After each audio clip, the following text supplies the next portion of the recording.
आपको एशिया महाद्वीप के बारे में पढ़ाने वाले हैं। तो आपको ये पता होना चाहिए कि एशिया महाद्वीप की ग्लोब में क्या स्थिति है। तो यह उत्तर पूर्वी एशिया में आता है, लेकिन क्योंकि एशिया महाद्वीप पूरे महाद्वीपों में सबसे बड़ा विशालतम महाद्वीप है, जनसंख्या और क्षेत्रफल दोनों की दृष्टि से आपको ये भी जानना है कि ये भी आपको ऑब्जेक्टिव के रूप में आपके भूगोल विषय में आ सकता है। दूसरी बात, क्योंकि इसमें कुल 50 देश है और इसकी जो स्थिति है उसको पढ़ना बहुत कठिन है, तो उसको सरल करने की दृष्टिकोण से इसको 6 भागों में बांटा है। तो जो 6 भाग हैं उसमें से 2 भाग, एक दक्षिण एशिया पहला भाग, दूसरा भाग दक्षिण पूर्व एशिया, ये तो आपको हमने बोर्ड पे ड्रॉ करके बता दिया। फिर तीसरा भाग आता है पश्चिम एशिया, चौथा आता है पूर्व एशिया, पांचवा आता है उत्तर एशिया, छठवां आता है मध्य एशिया। तो यहाँ पर हम दक्षिण एशिया और दक्षिण पूर्व एशिया इन दोनों के भागों को मिलाकर लगभग 20 देशों के बारे में अध्ययन करेंगे। तो पहले दक्षिण एशिया को देख लीजिएगा, जिसमें हमारा भारत आता है ना, अफगानिस्तान, पाकिस्तान, नेपाल, भूटान, बांग्लादेश, श्रीलंका और मालदीव। ये चूंकि हम भूगोलिक दृष्टिकोण से पढ़ रहे हैं, भूगोल विषय के अनुसार पढ़ रहे हैं, लेकिन चूंकि आप राजनीतिक विज्ञान विषय लिए इसलिए इसको एक क्षेत्रीय संगठन अस्तित्व में आता है, ये है आपका दक्षेश, इसको सार्क भी कहा जाता है। अब आपके मन में एक प्रश्न आना चाहिए कि राजनीति विज्ञान का विषय हम जोड़ रहे हैं, तो ये क्षेत्र संगठन क्यों बना? इनका मूल उद्देश्य था आर्थिक दृष्टिकोण से इसको क्या करना, समृद्ध बनाना।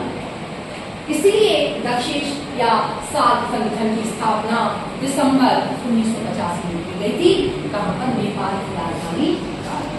तब से प्रति वर्ष 3-4 वर्ष में इसका एक सम्मेलन आयोजित किया जाता है। तो आपको परीक्षा के दृष्टिकोण से या अपने सिलेबस के दृष्टिकोण से बताना है इसके संस्थापक सदस्य राष्ट्र कितने थे? तो 7 थे, पाकिस्तान, भारत, नेपाल, भूटान, बांग्लादेश, श्रीलंका और मालदीव। लेकिन 2007 में इसका 8वां सदस्य राष्ट्र क्या बना? अफगानिस्तान। तो कुल 8 सदस्य राष्ट्र। फिर इसकी वर्तमान अध्यक्ष का नाम आपको याद है। इसका प्रथम सम्मेलन कहाँ हुआ, वर्तमान सम्मेलन कहाँ हुआ, आगामी सम्मेलन कहाँ होने वाले हैं, ये चीजें भी आपको इसमें पढ़ना है, इसके उद्देश्य पढ़ना है, इसके आपको विशेषताएं पढ़ना है, इसका महत्व पढ़ना है और वर्तमान देश की क्या। तो ये दक्षिण एशिया का आपको क्लियर हो गया बच्चों। अब आते हैं अपन दक्षिण पूर्व एशिया, अर्थात भारत से अपन को बिल्कुल कनेक्ट करना है, क्योंकि भारत में ही अपना एशिया महाद्वीप में आता है। तो भारत के पूरब इसमें लगभग 12 देश आते हैं दक्षिण पूर्व एशिया में। दूसरा part Myanmar, Thailand, Laos, Vietnam, Cambodia, Malaysia, Singapore और इंडोनेशिया। इंडोनेशिया में लगभग 3 या 5 हजार देशों का एक बहुत बड़ा मुस्लिम राष्ट्र है। इसमें महत्वपूर्ण द्वीप है सुमात्रा, जावा, बोर्नियो और सुलावेसी। और जो इंडोनेशिया की जो राजधानी जकार्ता है वह जावा द्वीप में है, आप लोग याद करेंगे, क्योंकि इसका जो मुख्यालय है, अभी आपको हम जब दक्षिण पूर्व एशियाई देशों के एक संगठन, क्षेत्रीय संगठन आसियान के बारे में बताएंगे, तो 8 अगस्त 1967 को इंडोनेशिया की राजधानी जकार्ता में आसियान का गठन।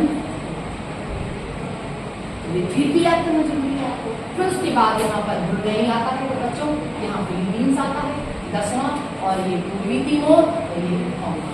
भले दक्षिण पूर्वी एशिया में हम भौगोलिक दृष्टिकोण से आपको 12 देशों के बारे में पढ़ा रहे हैं, लेकिन चूंकि आदत आपके सरलता के लिए इस भौगोलिक या भूगोल विषय को हम राजनीतिक विज्ञान के साथ जोड़ने के उद्देश्य से आपको एक क्षेत्रीय संगठन आसियान बताना चाहते हैं, जिसमें 10 राष्ट्र हैं, Myanmar, Thailand, Laos, Vietnam, Cambodia, Malaysia, Singapore, Indonesia, Brunei और फिलीपींस।